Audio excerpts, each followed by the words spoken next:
ஓம் திருச்செந்தூர் முருகனுக்கு அரோகரா. ஓம் ஸ்ரீ ஆண்டாள் திருவடிக்கு சரணம். நம சிவாய நம சிவாய நம. அனைவருக்கும் வணக்கம். இன்று நாம் பார்ப்பது, அதாவது விந்து நமக்கு விரயமானால் என்ன கெடுதல் அப்படிங்கிறது தான் முக்கியமான டாப்பிக்கு. அதாவது விந்து அப்படின்னு சொன்னாவே விந்து கெட்டான் நொந்து கெட்டான் அப்படின்னு சொல்லுவாங்க. ஒரு மனிதனுடைய தன்மையில் விந்து மிக மிக ஒரு முக்கியமானது. இந்த விந்து வேஸ்ட் ஆகக்கூடாது. அதாவது சொல்லுவாங்க, மாதம் இருமுறை, அதாவது தினம் இருமுறை, வாரம் இருமுறை, மாதம் இருமுறை, வருடம் இருமுறைன்னு சொல்லுவாங்க சித்தர்கள். இந்த தினம் இருமுறை அப்படின்னு சொன்னால் மலம் கழிக்கிறது, வாரம் இருமுறை அப்படின்னு சொன்னால் நம்மளுடைய தலைக்கு எண்ணெய் தேய்ச்சி குளிக்கிறது, மாதம் இருமுறைன்னு சொன்னால் உடல் உறவு வைத்துக்கொள்வது, வருடம் இருமுறை அப்படின்னா நம்மளை உடலை பேதி எடுத்துக்கொள்வது. இதுதான் சொல்லுவாங்க. அந்த மாதிரி பார்க்கும்போது இது 15 நாளைக்கு ஒரு முறை நம்ம பிரயோகம் பண்ணலாம் அப்படின்னு சித்தர்கள் சொல்லியிருக்கிறாங்க. ஏன் அப்படின்னா, இந்த விந்துங்கிறது என்ன அப்படின்னு கேட்டிங்கன்னா, 72,000 நாடி நரம்புகளிலும் இருந்து பிரபஞ்ச ஆற்றல் வழியாக அந்த சக்தி இறங்கி அது மூலமாக உடலில் நம்ம உணவு சாப்பிடும் வகையில் இந்த உணவுத்தன்மையானது திரவமாக மாறும் பொழுது விந்துவாக மாறுகின்றது. அப்போ இதெல்லாம் கலந்து ஒன்றா விந்துவை மாறி தான் நம்ம உடம்பு தங்குது. இது எங்கே போய் தங்குது அப்படின்னு சொன்னால், நம்முடைய மூலாதாரத்திலேருந்து நம்முடைய புருவமத்திக்கும் இந்த ப்ராசஸ் நடக்குது. அதை தான் நம்ம என்ன சொல்கிறோம், குண்டலின்னு சொல்கிறோம். இந்த விந்தை சுக்கிரம்னு சொல்லுவாங்க.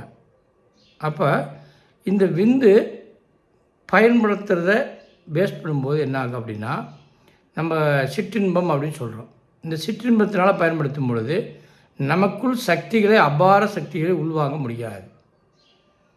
நம்ம நிறைய விஷயங்களை நம்ம பண்ணுவோம். அப்போ ஒரு காரியம் பண்ணுறோம் அப்படின்னா அதுக்கு உண்டான ஒரு, அதாவது எப்படி சொல்கிறதுனா, இப்போ இந்த பிரபஞ்சத்துலேருந்து ஒரு ஆற்றல் வரும்போது நம்ம உணர்வு மூலியமாக அதை செலுத்தும் பொழுது ஆட்டோமேட்டிக்காக அது நடக்கும். அந்த நடக்கிற விஷயத்தை தடுத்துரும்.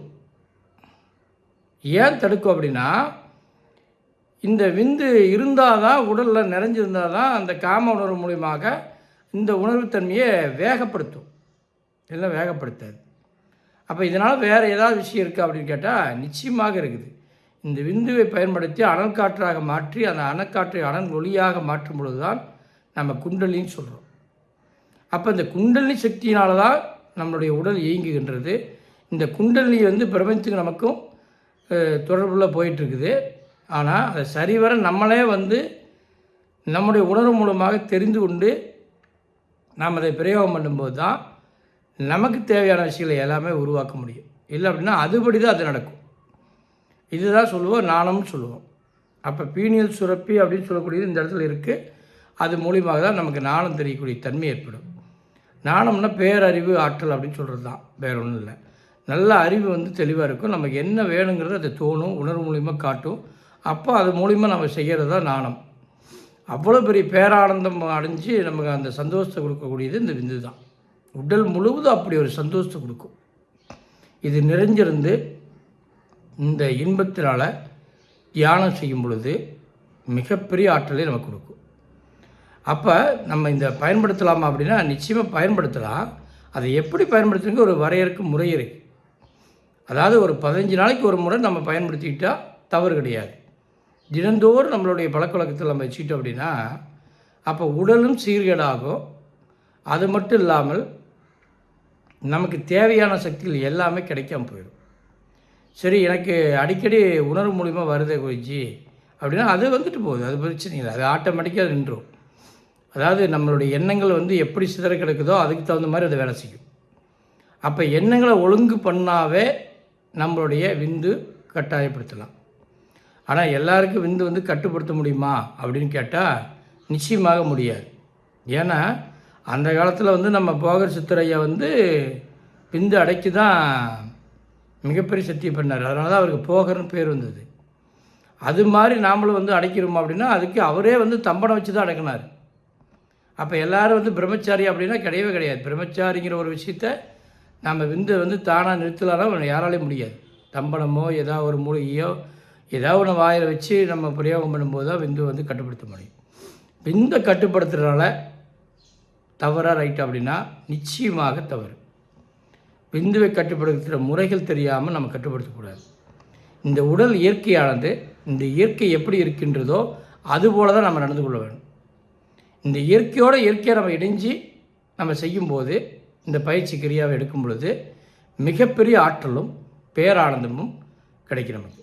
அப்போ நம்ம செய்யக்கூடிய பயிற்சியும் இந்த விந்து கட்டுப்படுத்தக்கூடிய சூழ்நிலையில் இருக்கும் பொழுதும் நமக்குள்ள ஒரு சந்தோஷம் வந்து உடம்பு முழுவதும் எனக்கு புல்லரிக்குதப்பா அப்படின்னு சொல்லுவோம்ல, அது மாதிரி ஒரு சந்தோஷம் ஒரு தன்மை ஏற்படும்.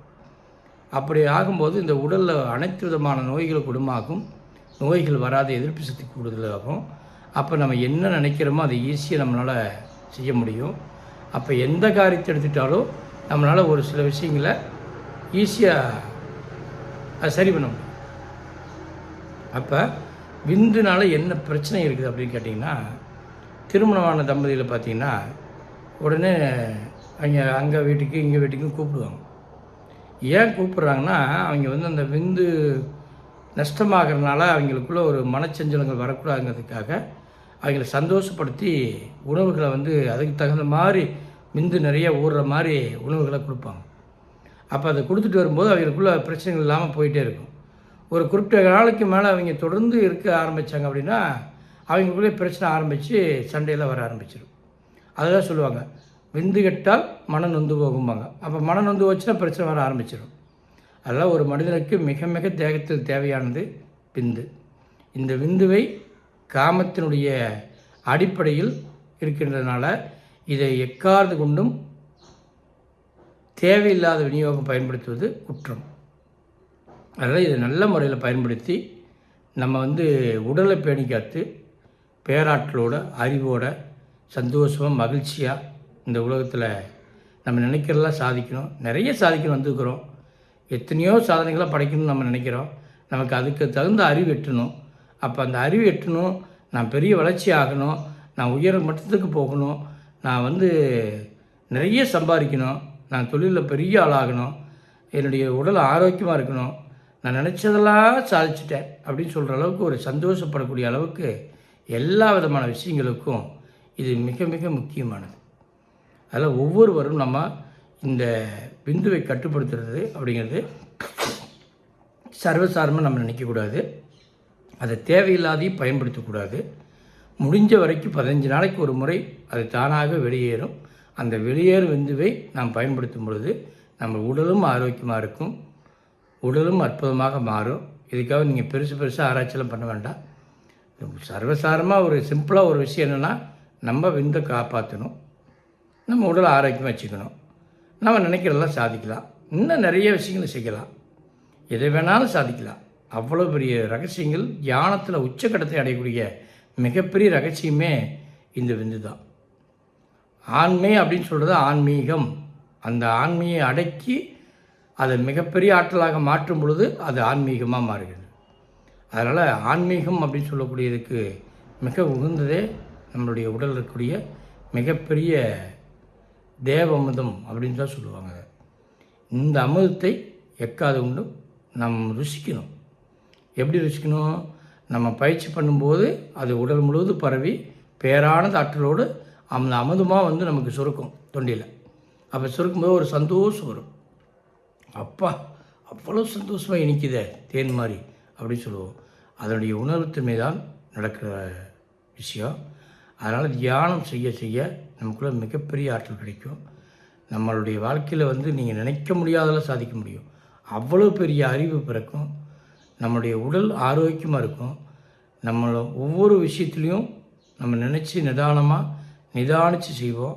அதனால் ஒவ்வொருவரும் இந்த பயிற்சி எடுத்து நம்ம வாழ்க்கையில் மிகப்பெரிய மாற்றத்தை அடையிறதுக்கு இது உறுதுணையாக இருக்கும். அதனால் முதல் முக்கியமே நம்ம உடலில் இந்த விந்து தான்.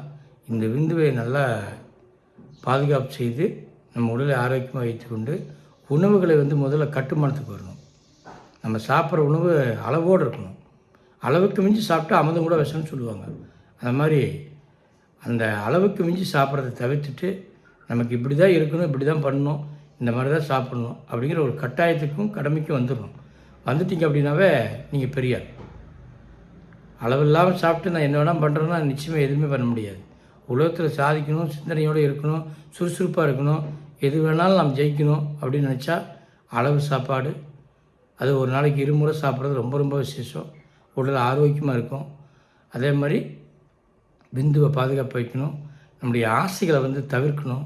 தேவையில்லாத ஆசைகளை உருவாக்கி கொள்ளக்கூடாது. இது எல்லாம் விட்டுட்டு நம்ம ஃப்ரீயாக சந்தோஷம் வந்தோம் அப்படின்னா நம்ம எங்கேயோ போயிடுவோம். அதனால் ஒவ்வொருவரும் நம் உடலை பேணி காத்து சர்வசாதாரணமாக நம்முடைய உடலை மிகப்பெரிய ஆற்றலாக மாற்றி நாம் சந்தோஷப்படணும். இந்த உலகத்தில் பேரானத்தோடு வாழணும். எல்லோருக்கும் நன்றி.